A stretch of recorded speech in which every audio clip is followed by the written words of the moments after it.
네, 안녕하십니까. 물리화학 및 실험 과목을 맡고 있는 양준호입니다. 자, 오늘은 지난번 휴강으로 다루지 못했던 내용, 케미컬 이퀄리베리움, 화학 평형의 내용으로 다뤄보도록 하겠습니다.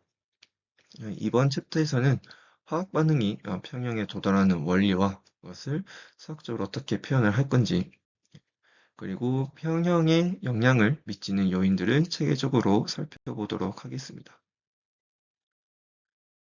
먼저 이번 슬라이드에서는 화학 평형의 기본 개념을 소개하도록 하겠습니다.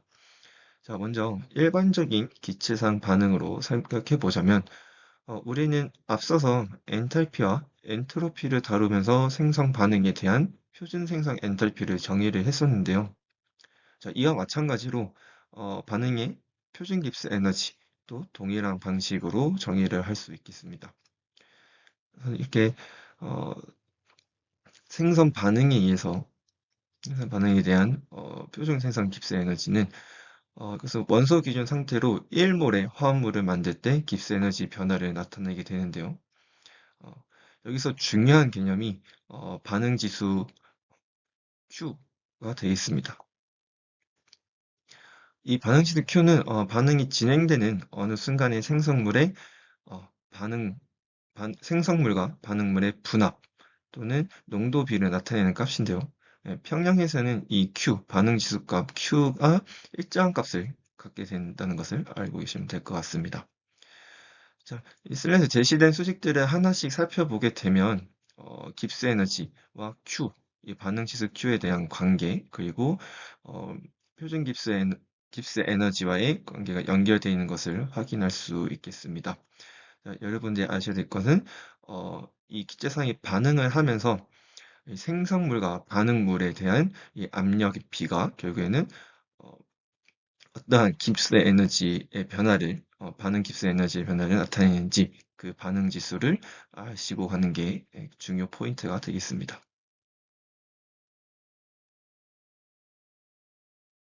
앞 슬라이드에서는 반응 깁스 에너지와 Q, 반응 지수 Q의 관계를 살펴보았는데요. 이번 슬라이드에서는 이를 확장해서 평형상수 K값을 정의해 보도록 하겠습니다. 먼저 우리가 흔히 사용하는 발열이라는 단어와 흡열이라는 표현처럼 깁스 에너지의 변화 부호도 다음과 같이 표현이 되겠습니다. 음, 저 깁스 에너지가 0보다 작을 때는 자발성 반응으로서 자유 에너지가 감소한다. 그리고 어, 깁스 에너지가 0보다 클 때는 자유 에너지가 증가한다라는 용어를 발열과 흡열이라는 용어로 사용이 되겠습니다. 자, 여기서 화학 평형에서는 반응 깁스의 에너지가 제로라는 것이죠. 평형에 도달했다는 것은 깁스 에너지가 최소값에 있었다는 뜻이고 더 이상 변화가 이루어지지 않는 상태를 얘기를 합니다. 그리고 반응 깁스의 에너지는 반응마다 하나의 고유한 값을 가지기 때문에 어, 평형에서도 평형에서의 표값도 하나의 고유한 값을 가지게 됩니다. 이 고유한 q 값을 우리는 평형상수, 이퀄리베리엄 콘스탄트라고 부르고요. 기호를 k로 우리는 정의를 하고 있습니다. 그래서 수식을 나타내자면 반응 깁스의 에너지는 마이너스 RT의 ln k 평형상수 k를 사용해가지고 우린 깁스 에너지를 어, 연결하는 이런 핵심식이 되겠습니다. 자, 이제 앞서 배운 내용을 예제를 통해 한번 확인을 해 보도록 하겠습니다. 슬라이드에 제시된 예제를 한번 풀어보시고 잠깐 멈췄다가 풀어보시고 다음 풀이를 같이 설명 듣기를 바랍니다. 자, 여기서 음, 주어진 반응 조건을 보면은 주어진 예제는 주어진 반응 조건을 보면서 반응 깁스 에너지 그리고 평형 상수 K를 직접 계산하는 문제가 되겠습니다. 자, 여기서는 아이오딘 대한 반응식이 되겠고요. 이 문제에서 주어진 조건으로는 절대는도 T값이 1000K, 그리고 볼륨값 1리터에서 몰수가 6의 10의 마이너스 3승 몰인 아이오딘이 어, 토탈 압력 0.750 atm에서의 그 아이오딘이 헬이 됐을 때의 반응식을 어, 풀이하는 문제가 되겠습니다. 자, 먼저 여기서 이때 풀이가 나타나 있죠. 보시면 먼저 몰수에 대해서 한번 정의를 한번 해볼게요. 자, 아이오딘 분자가 아이오딘 원자 두 개로 해리가 되는 과정인 거예요. 그래서 초기 상태에서는 아이오딘 분자는 6의 10의 마이너스 3승 몰로 지금 주어진 조건에 제시가 되어 있고요. 만약에 이것을 반응에 의해서 평형 상태가 이루어졌을 때는 어쨌든 해리가 됐다는 것은 어떤 몰수가 아이오딘 분자가 어쨌든 몰수가 감소를 했다는 얘기니까 어떤 미지의 양이 감소가 됐다고 보시면 될 것 같습니다. 그래서 평형 상태에서는 6의 10의 마이너스 3승 마이너스 X개의 미지의 몰수 질량을 표현해 주면 될 것 같고요. 그리고 해리된 아이오딘 원자 같은 경우는 초기에는 0몰이 되겠죠. 근데 평형이 되면서 이런 그 해리가 되면서 EX몰로서 우리가 표현이 될 거고요. 그리고 압력 부분 한번 살펴볼까요? 우리 압력을 우리 압력을 구하는 식은 이상기체 반응식 PV인 nRT, 그럼 P는 V분의 nRT로 우리는 표현이 가능하고요. 해리 이전에 그 아이오딘 분자의 어, 압력은 어, 다음과 같이 밑에 보시나요? 여기처럼 이렇게 표현이 될 거고요. 그래서 결국 어, 해리되기 이전과 해리된 후에 그 압력의 토탈 압력이 0.75 atm이다 보니까 이것을 방정식으로 풀어가지고 결국 x값 반응에 의해서 손실된 그 물질의 양의 값을 풀어주시면은 x값은 3.14의 10의 마이너스 3승 몰이 되겠습니다. 자, 이것을 다시 어, 해리되기 전 반응 전의 압력 이게 반응식 넣어주시고요. 그리고 해리된 후 반응 생성물의 이런 압력을 구해주시면은 각각 0.235 atm 그리고 0.515 atm이 되겠고, 그래서 우리가 앞서서 얘기를 했던 이 K 값, 평형상수 K 값을 지금 계산을 해주면은 분자의 해리되기 이전의 압력 제곱분의 그리고 해리된 이후의 제곱값을 나눠주면은 1.13이라는 평형상수가 나올 수 있겠고요. 우리가 앞서서 얘기했듯이 평형상수가 1.13이라는 이런 값은 상수가 1과 거의 유사한 값이기 때문에 이 물질에 대한 반응이 어, 거의 유사하다라는 것을 우리가 좀 이 풀이를 통해서 알 수 있겠습니다. 네. 지금까지는 기체상의 반응에서의 평형을 한번 알아봤고요. 이번 슬라이드에서부터는 고체, 액체, 그리고 용해된 용질이 이 반응에 참여할 때 평형상수를 어떻게 다룰 수 있는지 알아보도록 하겠습니다. 네. 자, 여기서의 핵심은 여기 활동도 액티비티가 되겠습니다. 물질의 활동도 A는 표준 화학 포텐셜 뮤와 실제 화학 포텐셜 뮤i, 그러니까 표준 뮤 제로죠. 뮤 제로와 비표준 압력에서의 화학 포텐셜, 그러니까 실제 화학 포텐셜 뮤i 차이를 이용해가지고 다음과 같은 식으로 지금 정의가 되겠고요. 실제 기체의 경우 활동도는 퓨가시티 F를 이용해가지고 정의가 가능하고 지난 시간에 그렇게 정의를 하기로 했죠. 할 수 있다. 뭐 한번 언급을 했습니다. 이상기체의 근사에서는 퓨가시티가 분압과 같아지죠.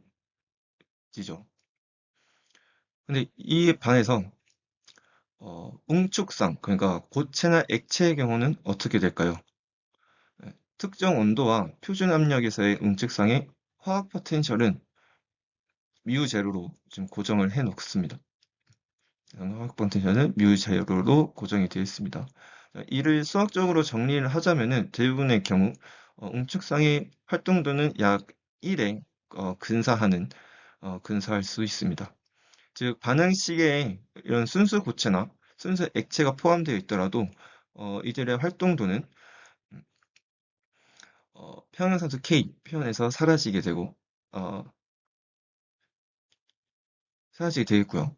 단 극단적인 압력이나 온도 조건에서는 이 근사가 적용되지 않는다라는 것도 기억을 해주시면 될 것 같습니다.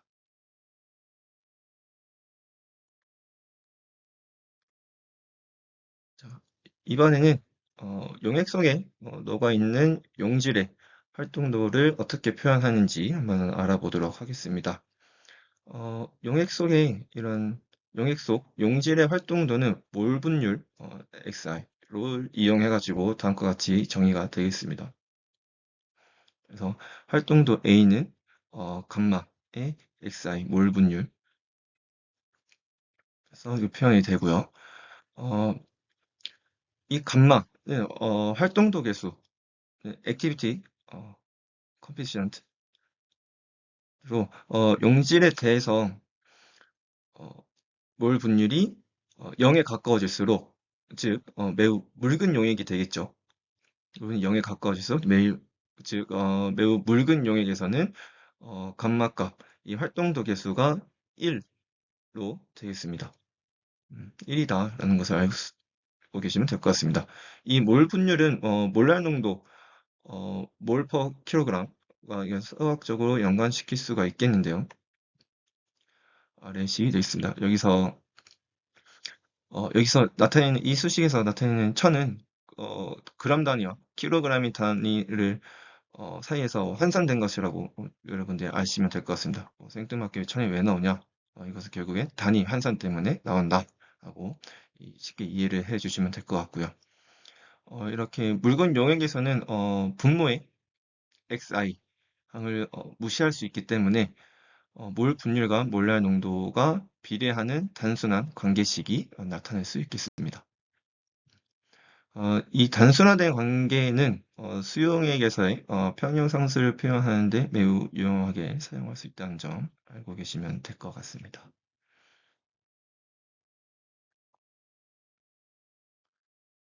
이전 슬라이드에서 구한 몰 분율과 몰랄 농도 관계식을 활동도 표현에 한번 대입을 해보자면 이렇게 보자면 이 시간에 m 용매와 천이라는 상수들이 등장하게 되죠. 여기. 이 상수들을 포함하는 항을 따로 묶어가지고 새로운 어, 표준 화학 포텐셜 μi로 지금 저희가 정의를 하게 됩니다. 그래서 정의하면 식의 형태가 여기에는 자, 형태가 최종적으로 μi는 μ0 플러스 rt의 ln ai로 이렇게 좀 익숙한 형태로 정리가 됩니다. 자, 여기서 ai가 무차원, 즉 단위가 없는 양이 되도록 하기 위해서 몰랄 농도 mi를 표준 몰랄 농도 어, m0로 m0로 1몰에 1몰 퍼 킬로그램으로 나누게 되면은 이를 통해서 용액 속의 용질의 활동도가 표준 몰랄 농도에 대해서 상대적인 농도로 표현이 될 수 있다는 거죠.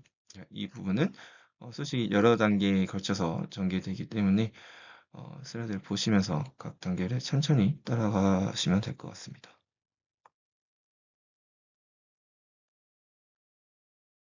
네, 지금까지는 특정 온도에서의 평형하수 K를 다뤄봤는데요. 이번 슬라이드에서는 온도가 변할 때 그 평형상수 K가 어떻게 변하는지 한번 살펴보겠습니다.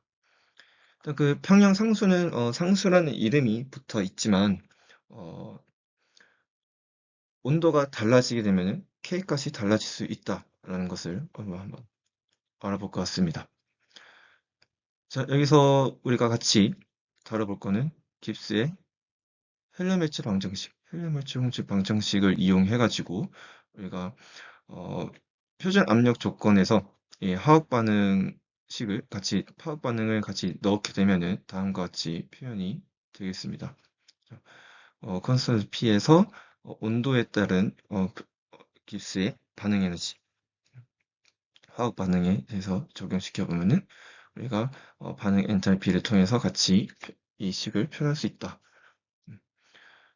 이 결국에는 반응의 깁스 에너지는 결국 마이너스 RT의 ln K, 이 평형상수 K에 대해서 어, 예, 로우 값으로 표현이 가능하기 때문에 이 관계를 다시 온도 변화에 따른 반응 에너지를 대입을 해보자면 다음과 같이 이 식이 나올 수 있겠고요. 음, 결국에는 이 R이 결국 또 상수이기 때문에 양변에 있는 오염부도로 서로 상대될 수 있고 그래서 최종적으로는 어, 라운드 T 분의 라운드 LNK는 RT 제곱의 이런 반응 엔탈피로서 반트워프 방정식으로서 유도가 가능하다라는 것을 확인할 수 있겠습니다. 네. 그래서 이 식에서 의미하는 것은 결국에는 어, K의 변화는 K의 변화는 엔탈피의 반응 엔탈피의 부호에 의존한다는 것입니다. 자, 이 내용은 다음 슬라이드 가서 한번 더 살펴보도록 하겠습니다.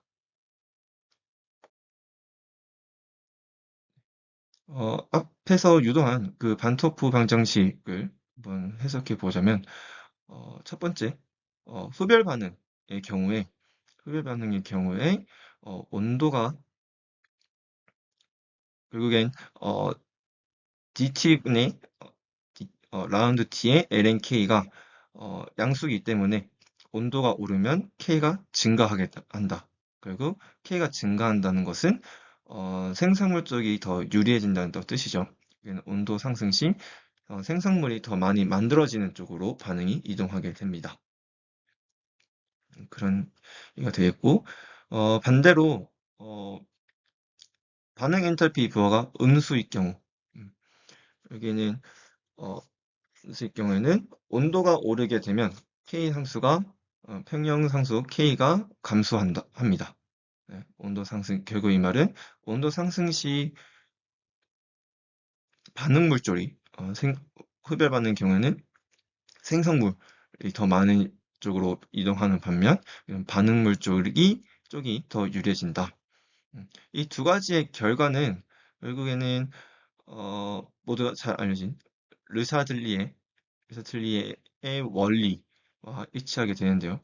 르샤틀리의 원리라는 것은 평형 상태에 있는 계에서 어, 외부에서 자극, 그러니까 온도, 압력, 이런 농도 변화, 그러한 그 외부 자극들을 주게 되면은 그 자극을 최소화하는 방향으로 평형이 이동한다라는 원리가 되겠습니다.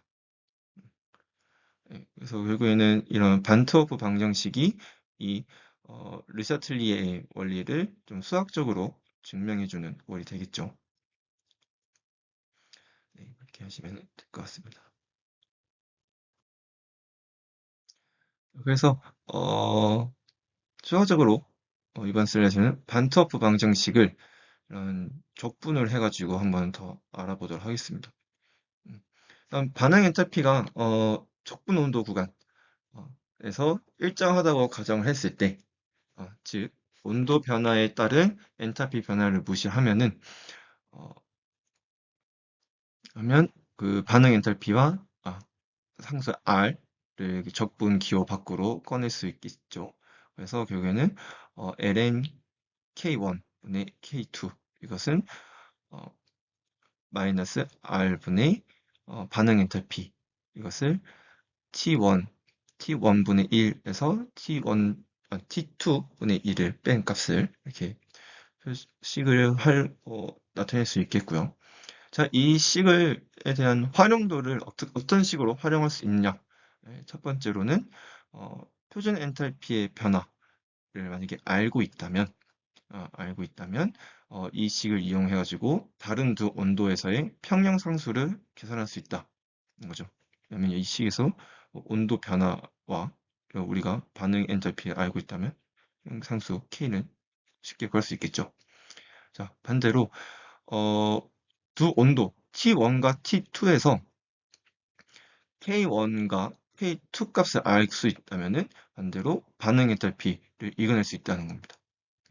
자, 이것이 바로 여기서 반트호프의 플롯이라고 얘기해 줄 수 있습니다. 결국에는 뭐 이 식에 의해서 온도와 엔탈피를 아느냐 아니면은 평형상수 K와 이런 온도값을 알아서 반응 엔탈피를 구할 수 있느냐 그거는 자유자재로 할 수 있다라는 것입니다.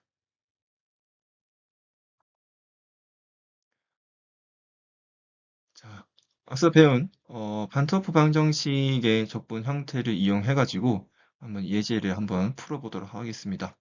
이 예제 문제도 한번 멈추셨다가 한번 이어서 풀이를 들어보시기 바라며 바로 진행해 보도록 하겠습니다.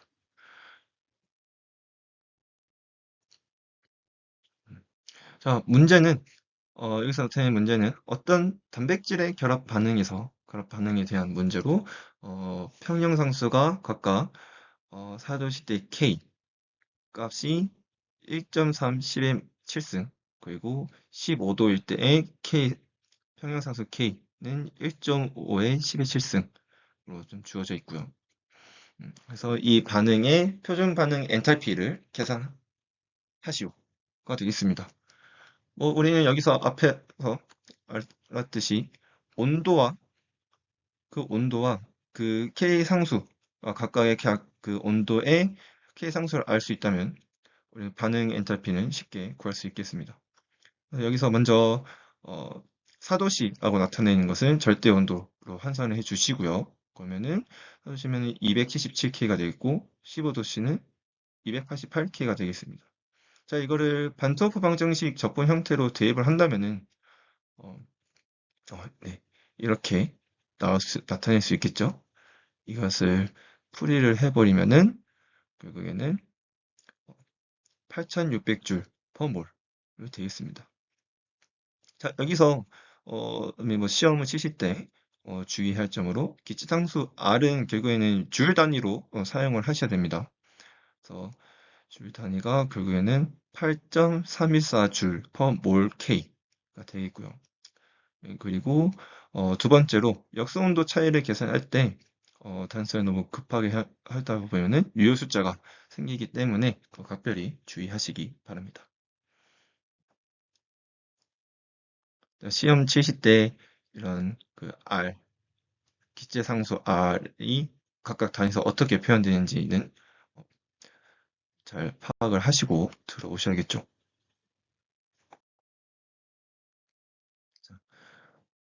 이제까지 온도에 대해서 온도가 평형 상태에 어떻게 영향을 미치냐를 알아봤는데 온도 외에도 그 압력도 마찬가지로 평형에 영향을 미칠 수 있습니다.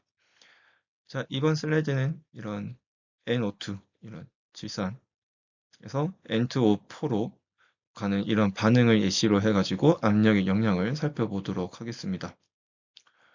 먼저 조건으로서는 등온 조건이죠. 컨스탄트 T에 대해서 만약에 부피가 줄이면은 그러니까 부피가 줄어졌다는 것은 압력이 높아졌다는 거겠죠.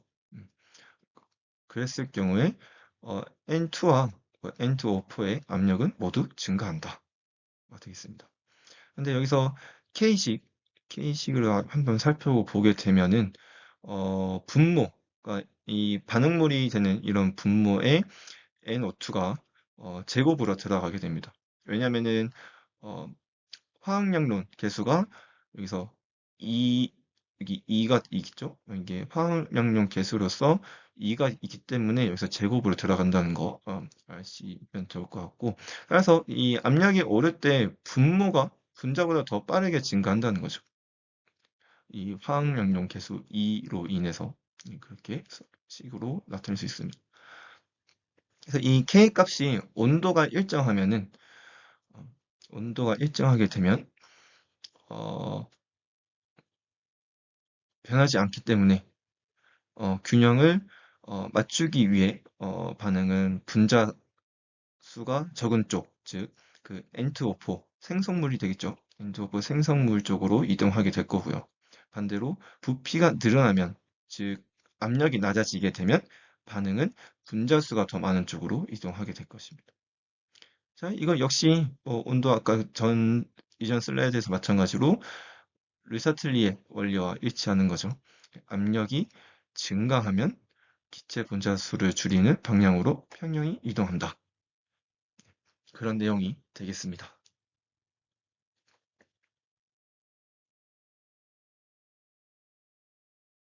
자, 이번 예제 슬라이드인데요. 앞에서 이 문제도 그렇고, 이 다음 슬라이드도 그렇고, 지금까지 배웠던 평형 개념들, 평형상수 표현, 그리고 반트워프 방정식, 그 압력의 영향을 종합적으로 적용하는 문제가 되겠습니다. 자, 본 슬라이드는 따로 별다른 풀이 없이 그냥 넘어가도록 하겠습니다. 그래서 여러분들이 대신 슬라이드에서 제시된 조건을 차근차근 읽어보시고 어떤 원리를 적용해야 할지 판단한 다음 계산해 보시기를 바랍니다. 그래서 이 예제 문제들을 제시를 하고 있는데 다 시험 문제로 제시를 할 가능성이 커서 잘 한번 직접 잘 풀어보시기를 간곡히 요청 드립니다. 다음 것도 그렇고요.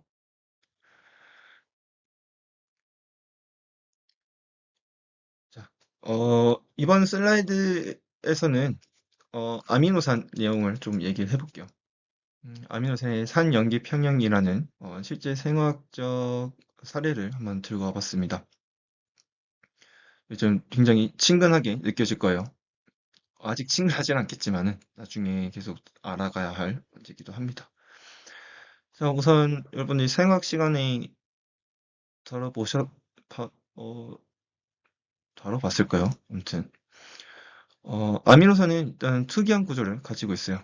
여기 뭐 아미노기를 가지고 있고 그리고 카르복실기를 가지고 있는 상태로 여러 가지의 아미노산이 존재하고 있습니다. 그래서 카르복실기는 어, COOH로 지금 구성이 되어 있죠. 보통 산성을 띠고 있습니다. 자, 이런 카르복실기는 COO 이렇게 CO로 그 에스터기와 수소 원자로 이온을 할 수 있고요. 그리고 아미노기는 카르복실기와 반대로 염기성을 가지고 있고 어, 수소 원자를 받아서 NH3로 NH3의 구조로 가질 수가 있다는 것을 알고 계시면 될 것 같습니다. 이처럼 같은 분자 내에서 양전하와 음전하를 동시에 가지는 구조를 쯔비터 이온이라고 얘기를 하는데요. 네, 이렇게 보시면 양전하와 음전하가 같이 존재하는 쯔비터 이온, 네, 이런 양쪽성 이온이라고도 합니다. 이 슬라이드의 구조식을 보면은 고체 상태나 중성 수용액에서 아미노산은 이 쯔비터 이온 형태로 존재할 수 있다는 것을 알 수 있겠습니다. 그래서 이 구조가 pH에 따라서 어떻게 변하는지에 대해서도 한번 알아보도록 할게요. 자, 여기서 pH와 더불어서 아미노산 평형을 수치화하는 것을 한번 보도록 하겠습니다. 아미노산의 이온화 과정은 두 단계로 나눠질 수 있겠습니다. 먼저 K1을 볼까요? K1은 이런 카르복실기가 산해리 평형상수, 그러니까 카르복실기의 이온화가 되는 K1 그리고 어, NH3 이 아미노기의 이런 산해리 평형상수 그러니까 아미노기에서 수소 원자가 이탈하는 과정이겠죠. 그게 여기서의 K2로 지금 평형상수를 나타낼 수 있겠습니다. 자, 일반적으로 이 표현은 K 대신 PK 값을 그러니까 마이너스 로그 K 값으로 수록되어 계시는데요. 일반적으로 우리가 사용하게 되는 PK 아미노산들의 pK 값을 제시를 하고 있고 이것은 즉 그 pH 값 우리가 잘 알고 있는 pH 값 마이너스 로그의 수소 원자 수가 되겠죠. 그것과 같은 원리를 사용하고 있습니다. 예. 자, 여기서도 중요하게 된 게 이 등점점이라는 개념인데요. 등점점 그 용액의 pH가 아미노산이 찌비터 이온 형태로 존재하는 pH와 같을 때 이 pH를 그 아미노산의 등점점이라고 정의를 합니다. 그러니까 등점점에서는 아미노산의 알짜 전하가 0이 되는 것이고 이때 만약에 전기 운동을 한다면은 이 전기적 차이에서 그 분자를 나누는 이런 전기 운동을 한다면은 그때 결국에는 이 제로라는 것은 결국 얘네들이 음전을 띠든 양전을 띠든 그러지 않는 상태다 보니까 아미노산은 이동하지 않는다. 그래서 그리고 이런 원리를 이용해 가지고 저희는 뭐 단백질 분리나 아미노산 분리 이런 분리를 통해서 어떠한 모레큘러 레이트를 가지고 있는 그 단백질 분자들을 분석하는 그런 원리를 이용해 가지고 그런 단백질 분리와 분석을 사용하고 있습니다.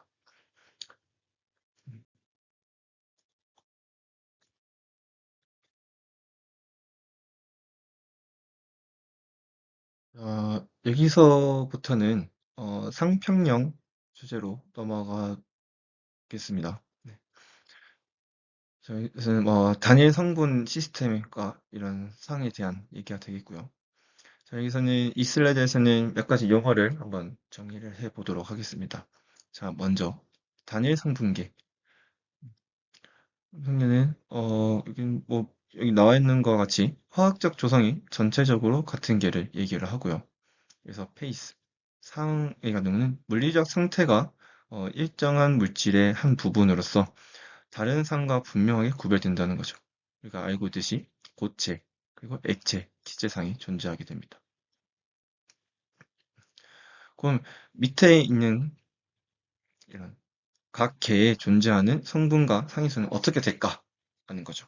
만약에 얼음과 물로 이루어진 계, 이 시스템 내에서는 성분은 결국에는 H2O, 물이 되겠지만 상이 고체 상태냐, 액체 상태냐가 되겠고 그래서 얼음과 물이 있는 이 계에서는 하나의 성분으로 두 개의 상을 지금 얘기할 수 있고 그 물과 에탄올이 각각 50대 50 반반으로 섞여 있는 용액에 대해서는 하나의 이 계에서는 두 성분의 이런 액체가 혼합이 되어 있는 상태이기 때문에 상은 하나지만 물과 에탄올이라는 성분이 두 개가 존재한다라는 것을 알 수 있겠습니다.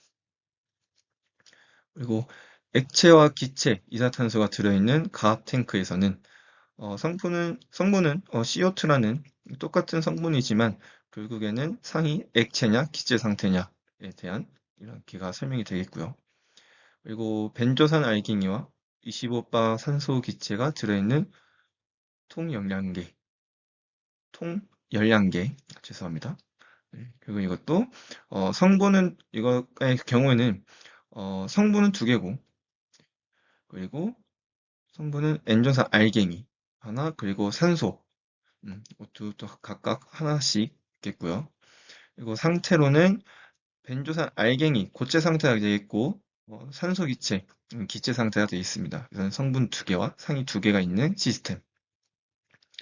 그리고 또 마지막으로 벤조산 알갱이와 25바 산소 기체가 들어있는 통열량계에서 폭발하고 나서 벤조산이 CO2 가스와 H2O 리퀴드로 변환되고 과잉상소가 남아있는 상태. 이것은 어, 폭발 후에는 성분이 3개로 나온 거죠. 그죠? CO2 그리고 H2O 그리고 O2 그리고 여기는 상은 기체 상태와 액체 상태 이 두 가지 상이 있다는 겁니다. 그래서 성분의 폭발 후에는 성분이 3개고 상이 2개로 변했다라는 것을 알 수 있습니다. 자, 이러한 분석이 뭐 간단한 분석이죠. 분석이 익숙해지면은 이런 상규칙을 이해하는 데 큰 도움이 될 것입니다. 이런 간단한 문제로도 시험에 나타날 수 있다.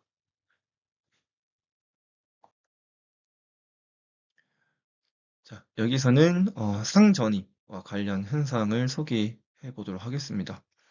우선 상전이란 하나의 이런 순수한 성분들이 순수 성분이 한 상에서 다른 상으로 변화하는, 그렇죠? 다들 잘 쉽게 이해될 거라고 생각이 듭니다. 그 한 상이 다른 상으로 변하는 과정. 그리고 이런 다형 현상이란 하나의 화학 성분이 서로 다른 고체 구조로 존재하는 현상을 얘기하는 거예요. 예를 들면은 탄소 원자가 흑연이나 다이아몬드로 존재하는 특성, 아니면은 고체 H2O는 온도와 압력에 따라 구조가 다른 적어도 6가지 고체로 존재할 수 있다. 그리고 원소에 대해서는 다형 대신 동소체로 어, 라고도 표현이 됩니다. 그러니까 C12, C13 이런 식으로 동소체가 존재를 하고 있고요. 네. 자, 여기서 대부분의 일정한 부피, 그리고 물질의 양, 압력, 그리고 온도 하에서는 하나의 단일 성분계는 하나의 이런 고유하고 안정된 상을 가지는 게 특징으로 있습니다. 자, 그리고 밑에 보시면은, 그리고 녹는 점은, 1기압, 1 대기압 조건에서 표준 압력 조건, 1atm에서 하나의 고체가 그의 액체상과 평형으로 존재하는 온도. 그러니까 예를 들면은, 어, 고체와 액체상은 매우 조밀하죠. 네, 단일 성분의 녹는 점은 큰 압력 변화에서만 영향을 받게 됩니다. 그리고 정상 끓는 점, 우리가 알고 있는 끓는 점, 이런 1atm에서 액체가 그의 기체상과 평형으로 존재할 수 있는 온도 상 중에 하나인 도로 상 중에 하나인 기체상은 압력에 크게 영향을 받는 거동을 하기 때문에 끓는 점은 비록 작은 압력 변화에도 크게 변할 수 있다는 것을 알 수 있을 겁니다. 네. 여기까지 쉽죠? 다 알고 있는 개념들이라서 쉽게 이해를 하실 거라고 생각이 듭니다. 자, 이 슬라이드에서는 상평형을 화학 포텐셜의 언어로 표현을 해보도록 하겠습니다. 저는 고체와 액체 평형에서 이런 온도와 압력이 일정할 때 화학 포텐셜을 정의를 하자면 그래서 화학 포텐셜 고체와 고체의 질량 플러스 그리고 액체 상태의 포텐셜 그리고 그 액체 상태의 질량의 합은 0이다 라는 거죠. 이게 결국에는 깁스의 에너지 변화를 쓰게 되면은 깁스 에너지의 변화량은 어, 고체 상태의 화학 포텐셜 그리고 고체 상태의 질량과 그리고 액체 상태의 화학 포텐셜과 액체 상태에 들어갈 때의 질량 변화 이 값이 결국 깁스 에너지로 표현이 된다. 그래서 물질의 총량이 보존되기 때문에 결국에는 액체의 여기 다음 수식처럼 액체의 질량 변화가 결국 고체 상태 마이너스로서 같다라는 것을 얘기할 수 있겠습니다. 근데 여기서 미분량이 이런 그 고체 상태의 질량 변화가 제로라는 점을 이용한다면은 이런 평형 조건, 어, 평형 조건으로서 고체와 액체의 상태의 이런 그 화학 포텐셜은 같다라는 것을 또 얘기가 되겠습니다. 여기서는 여기서 핵심이죠. 두 상의 이런 평형을 이루려면 두 상의 화학 포텐셜이 서로 같아야 한다라는 것입니다.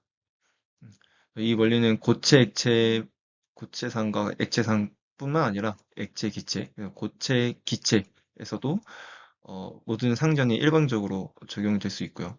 또한 단일 성분의 닫힌 계에서 평형 상태에서는 두 가지의 묵시적 조건이 성립되게 됩니다. 결국 온도, 온도의 균일성, 결국엔 열적 평형이냐 아니면 압력 균형, 압력 균일성, 역학적 평형을 얘기하느냐 이렇게 두 가지 어, 조건이 성립되겠습니다.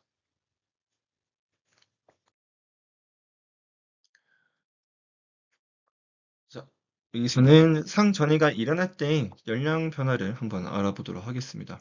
자, 상전이는 보통 등온적, 예, 등온이 때 아이소설멀 상태에서 상전이가 일어나게 되죠. 즉, 순수 물질의 상전이 동안에는 온도가 일정하게 유지된다는 얘기가 되겠습니다. 그래서, 그래서 각 상전이에 대해서 엔탈피를 정의를 하자면은 용융 엔탈피, 용융 엔탈피, 네, 그리고 기화 엔탈피, 그리고 승화 엔탈피를 각각 정의를 할 수 있겠습니다. 뭐 용융은 다들 아시다시피 고체에서 액체, 녹음이 되겠고요. 그리고 기화 같은 경우는 액체에서 기체, 기화 현상, 그리고 승 같은 경우는 고체에서 기체가 되겠습니다. 그래서 만약에 반대 상전이 같은 경우는 같은 크기의 엔탈피일지라도 부호는 반대 부호로 적용이 되겠죠. 예를 들어서 용량 엔탈피는 녹는 과정에 뿐만 아니라 이는 발열에서도 사용이 되는 거예요. 그래서 흡수되거나 발열될 때 되는 거죠. 음, 그래서 하나의 상전이에서 우리가 흡수되거나 내놓는 열의 양을 계산을 해 본다 하면은 이거 Q는 MC의 온도 변화량 이 식에서부터 우리가 알 수 있듯이 우리가 그 배에 있는 성분의 질량의 이런 전이 엔탈피를 통해서 우리 열의 양을 계산할 수 있고 만약에 반대로 몰을 사용 그 성분의 몰 농도를 이용한다면은 반대로 물의 열량도 그 몰을 이용해가지고 이런 전이 인터피하고 곱을 해서 이 열의 양을 계산할 수 있다. 그래서 앞에서 정의한 대로 상전이 돼서 두 상의 화학 포텐셜은 화학 포텐셜 상 1의 화학 포텐셜과 상 2의 화학 포텐셜은 같다. 물질의 양이 일정하고 두 상이 평형으로 존재하는 계에 대해서는 이런 깁스 에너지, 깁스 에너지는 0이 되겠고요. 그래서 이를 이용해가지고 엔트로피를 구할 수 있다라는 내용이 되겠습니다. 자, 그래서 지금 물질의 양이 일정하고 두 상이 평형으로 존재하는 계에서는 어, 깁스의 전이 에너지는 0이다라는 것을 우리가 알 수 있겠고요. 그래서 예를 들면은 등온 상전이 그러니까 100도씨의 리퀴드 상태로 있는 H2O 물이 100도씨에서 가스로 기화되는 이런 등온 상전에서는 깁스 에너지가 0이에요.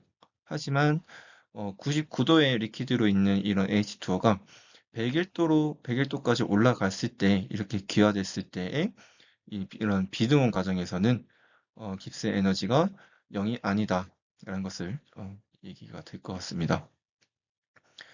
그래서 등원 상전에 대해서 깁스 에너지가 0이기 때문에 우리가 그 깁스 에너지를 구하는 식, 그러니까 엔탈피에서 온도와 엔트로피의 곱을 뺀 이 식을 활용을 하면은 어, 여기서 전이 엔트로피 이거는 전의 온도분의 전이 엔탈피로서 구할 수 있다라는 것을 식을 유도할 수 있고요.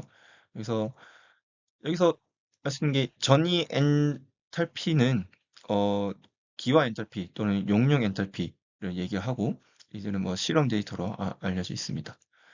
따라서 이 식으로 엔트로피 변화를 비교적 간단하게 계산할 수 있다라는 것을 말씀드리고요. 여기서 단 주의해야 할 사항으로는 흡열 과정인지 발열 과정인지, 흡열과 발열에 따라서 부호가 양수가 될 수 있고 반려 과정의 경우는 음수가 될 수 있다라는 거죠. 이것을 잘못 결정하게 되면은 어, 엔트로피의 부호도 틀리게 될 것이고요. 그렇게 되면은 그 과정에 어, 어떤 상전이가 일어나는지에 대해서도 혼란이 올 것이다 라는 그런 주의 사항을 잘 새겨 들으셨으면 좋겠습니다. 다음 마지막 슬라이드로 마지막 예제입니다. 먼저 이 문제는 두 가지의 상전이의 엔트로피를 계산하는 문제가 되겠고요. 먼저 잠깐 멈춰 주셨다가 문제 풀이 계속해서 들으시기를 바라겠습니다. 네. 자, 여기서는 두 가지의 문제가 있어요. 문제 A 같은 경우는 이 수온 1몰의 액체 수온이 마이너스 어느 점 마이너스 38.9도에서 응고가 되는 얘기가 되어 있고요. 그래서 용융 엔탈피는 2.34kJ/몰이 되어 있습니다. 그래서 반응은 결국에는 액체 상태에서 고체 상태로 상전이가 되겠습니다. 그래서, 그래서 온도는 마이너스 38.9도이기 때문에 여러분들이 절대 온도값 그래서 234.3K로 지금 전환해 주면 될 것 같고요. 그래서 결국에는 우리가 앞서 배웠던 그 변화 엔탈피의 변화량은 그리고 네, 반려 과정이기 때문에 마이너스 음수값을 우리가 표현을 해주시면 되겠죠. 그래서 따라서 엔트로피의 변화는 마이너스 킬로조이니까 또 풀어 쓰겠습니다. 마이너스 2330 줄 퍼 몰 나누기 234.3K 그래서 이거는 결국에는 마이너스 9.94 줄 퍼 몰 K. 그래서 이 계산 결과값에서 음의 값이 나왔다는 것은 질소도가 높아진 결과로 엔트로피가 감소한다는 것은 질소가 높아진 결과로서 타당하다라는 것을 알 수 있겠고요. 문제 B를 보시면은 사야마탄소의 기화 문제가 되겠습니다. 그래서 1몰의 사야마탄소가 정상 끓는 점 77도에서 기화가 되는 거고요. 기화의 엔탈피는 29.89kJ/몰이 되겠습니다. 그래서 이 반응식에서는 리퀴드의 사야마탄소가 가스 상태의 사야마탄소로 상전이 한 것이 되겠고요. 그래서 등온 상전이기 때문에 27도 이거는 절대 온도로 변환시켜주면 350.2K로 지금 되어 있고요. 이 과정이 같은 경우는 액체 상태에서 기체 상태로 변하는 흡열 과정이기 때문에 양수값으로 우리가 계산을 해주면 되겠습니다. 그래서 풀을 쓴다면 여기에 엔화 엔탈피는 플러스 29,890줄 퍼 몰이 되겠고요. 따라서 엔트로피의 변화는 29,890줄 퍼 몰 나누기 350.2K 여기에는 여기 양수값 85.35 줄 퍼 몰 K로 이 양의 값이 나왔다는 것은 무질서도가 커진 엔트로피 증가가 되겠죠. 증가 결과로서 타당하다라는 결론을 낼 수 있을 것 같습니다. 자, 이렇게 저희 저번에 휴강에 대한 공백을 이렇게 간단하게 좀 채워봤고요. 다음 주 이제 돌아오는 시간에서는 실험 수업을 진행할 텐데 정확한 공지글로서 여러분들께 알려주도록 하겠습니다. 네, 자, 고생하셨고요. 예제 문제는 항상 꼭 스스로 조금 많이 풀어보셨으면 좋겠습니다. 네, 그리고 추가적으로 우리 중간고사 시험 전에 여러분들이 쉽게 정리하면서 볼 수 있게 관련 자료 같이 올려드릴 테니까요. 시험 준비에 너무 부담 가지지 마시고 같이 준비해 보시면 될 것 같습니다. 네, 고생하셨습니다.